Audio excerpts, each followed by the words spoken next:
Hey guys, welcome back our channel Rajasha blog আর আড্ডা daily life. তোমরা সবাই কেমন আছো? আশা করছি খুব ভালো আছো, আমরাও ভালো আছি। তো আজকে নিয়ে চলে এলাম একটা ব্লগ ভিডিও। তো দেখতে পাচ্ছ আমি রেডি হচ্ছি। টিকটকে যে 1 সেকেন্ডে রেডি হয়ে যেতাম সেরকমভাবে রেডি হওয়ার চেষ্টা করলাম আর রেডি হয়েও গেলাম। তো ভাবলাম তোমাদের সাথে একটু শেয়ার করি। ওদিকে আমার জান দেখতে পাচ্ছ জুতো পরতে ব্যস্ত ব্যালকনিতে। তো যাই হোক, আমি জুতোটাও একটু স্লো মোশনে নিয়ে নিলাম এরকমভাবে। তো এই দেখো জান গাড়ি বার করছে। এবার আমরা যাব একটা নেমন্তন্ন বাড়ি। কিসের নেমন্তন্ন সেভাবে ডিটেলস বলবো না, কারণ এটা নিয়ে অনেক ট্রোল হতে পারে, সেই কারণে আমার পছন্দ না। তো এই দেখো এইদিকে আমরা যাচ্ছি গাড়ি করে। তো আমরা চলে এসেছি সোজাসুজি তোমাদেরকে নিয়ে প্যান্ডেলে। তো এখানে দেখো 1500 জনের রান্নাবান্না মানে হয়েছিল, নিমন্ত্রিত হয়েছিল 1500 জন লোক। তো তোমাদেরকে বলবো না বলেও বলি, এটা একটা শ্রাদ্ধ বাড়ি ছিল। তো এখানে একটা টিচার মানে এই আমার শ্বশুরবাড়ি এলাকায় মানে আমাদের হাই স্কুল যেখানে পড়াশোনা করেছি ওই স্কুলে টিচার ছিলেন এই দাদুটা। তো এটা আমার বান্ধবীর দাদু হয়, তো আমি দাদুই ডাকি। এখানে শুধু শুধু দাঁড়িয়ে না থেকে জান বললো আমি একটু হেল্প করে দিই। তো জান একটু সার্ভ করে দিচ্ছিলো খাবারগুলো। জানের কিন্তু এখন মনে খুবই খারাপ লাগে কি বন্ধুবান্ধবকে সময় দিতে পারছি না, কারো হেল্প করতে পারছি না এরকম। জান আগে খুব হেল্প করতে ভালোবাসতো, বন্ধুবান্ধবদের সাথে আড্ডা মারতে ভালোবাসতো, কিন্তু একটা সময়ের পর সবারই চেঞ্জ হয়ে যায়। কাজের একটা প্রেশার আছে এমনভাবে যে সে নিজেকে চেঞ্জ করতে বাধ্য হয়। তো যাই হোক, অনেকে অনেক কথাই বলে যে চেঞ্জ হয়ে গেছে, কিন্তু ও সত্যি কথা বলতে নিজে মন থেকে কিছুই করতে চায় না, বাট কাজের জন্য অনেক কিছুই করতে হয়। যারা দেখছো বিয়ে করনি এখনও পর্যন্ত তাদের বলছি একবার বিয়ে করে দেখো, কাজের চাপটা সত্যি আলাদা রকম হয়। একটু বোঝার চেষ্টা করো, বন্ধুবান্ধবকে সত্যি ভুল বুঝো না কেউ। তো গাইস দেখতে পাচ্ছ ক্যাটারার যারা ছিল মানে জানের ফ্রেন্ডরাই ছিল সবাই। তো ওরা কিন্তু একটুও বসেনি। দেখো লাইনে আমরা দুটো ব্যাচ লাইনে দাঁড়িয়েছিলাম, একজনকে বলে রেখেছিলাম তাই নাহলে তাও পেতাম না। যাই হোক তারপরে শেষমেশ অবশেষে বসতে পেরেছি। তো প্রচুর ভিড় গাইজ, মানে একটু মায়া দয়াও কাউকে করলে চলবে না, মানে আমি না বসে অন্যদেরকে বয়স্কদের বসতে দিই এরকমও করতে পারা যাবে না, প্রচুর ভিড়। আরাধ্যা সকাল থেকে কিচ্ছু খাবার খায়নি, তো ভাবলাম এখানে একটু খাওয়া দাওয়া করে নিই। কিন্তু আরাধ্যা সত্যি কথা বলতে এতক্ষণ দাঁড়িয়ে দাঁড়িয়ে একটু থকে গেছে, চুলগুলো দেখে তোমরা বুঝতে পারবে ঘেমে তো ভিজে গেছে। তো কিন্তু কোনো খাবার খেতে চায়নি, একটুখানি মাছ খেয়েছে আর আইসক্রিমটা পছন্দ, আইসক্রিমটা বাড়ি গিয়ে খাবে। তো যাই হোক শশাটা নিয়ে কামড়াকামড়ি করেছে। তো এইদিকে দেখতে পাচ্ছ খাবার প্যান্ডেলে ও কিন্তু সস দিয়ে শশা খাচ্ছে। তোমরা কোনো দিন খেয়েছো গাইস? যদি খেয়ে থাকো অবশ্যই কমেন্ট করো।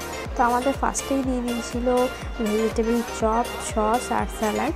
তো এটা আগে খাওয়া শুরু করে দিয়েছিলাম আমরা, আরাধ্যা কিন্তু খাইনি। আমি আসলে দেখতে পাইনি ব্লগ বানাবার চক্করে যে ওকেও চপটা দিয়ে ফেলেছে।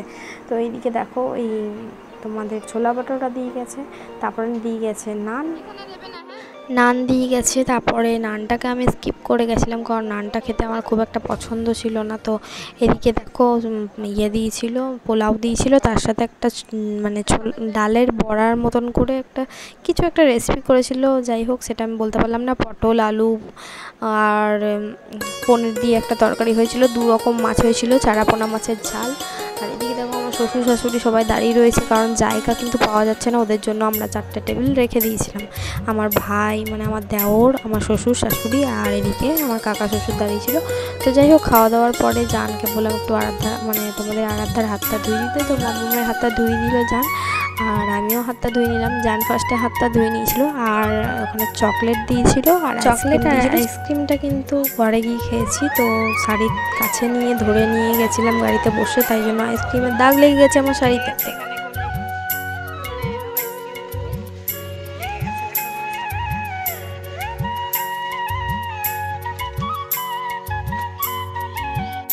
তিনজনের 3টে চকলেট।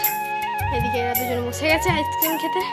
বাড়ি এসে খেলাম, জানকে কাজে যেতে হবে তাড়াতাড়ি করে, লেট হয়ে যাচ্ছে, সেই কারণে বাড়িতে চলে এলাম আইসক্রিমটা নিয়ে। বাবা আইসক্রিম খাচ্ছে।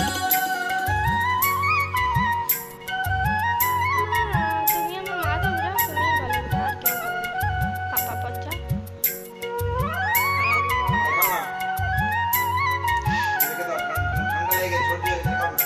কেন অমনি করো না।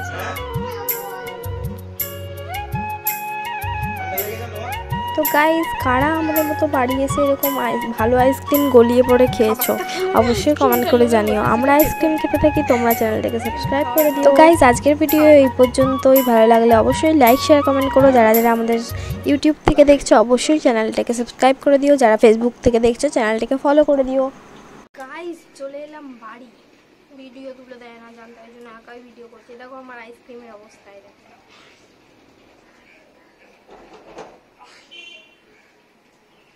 এই স্টাইলটা জান খুব লেগে যায়। এরকম আমি এখানে অনেকটা লেগে থাকে আইসক্রিম, আর আমি এমনি করে চেটে খেয়ে নিই আর জান খুব লেগে যায়। তো এটা কি ছোটো রকমের খাবার, কিন্তু গাইজ আমার খুব ভালো লাগে। জান খা বলছে বলুক।